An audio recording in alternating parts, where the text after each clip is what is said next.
নমস্কার বন্ধুরা, আবারও চলে এলাম আমার পুরনো ব্লগে। এটা অবশ্য আমি নতুন চালু করেছি এই ব্লগ।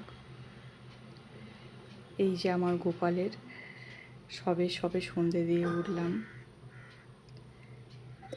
আমার গোপাল কিন্তু পুরোপুরি সেজে বসে আছে, পুরো রেডি হয়ে বসে আছে, হাতে বাঁশি নিয়ে। এই হচ্ছে গোপালের দাদা, আর এই হচ্ছে গণেশ।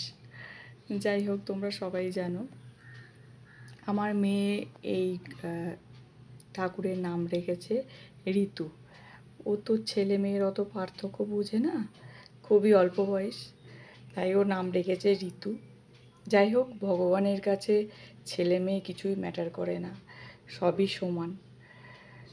তো আমার তো এটা নতুন চ্যানেল, তোমরা যদি কোনো ভুল ত্রুটি থাকে আমার চ্যানেলে সেটা আমাকে একটু জানিয়ে দিও, কেমন? রাধে রাধে।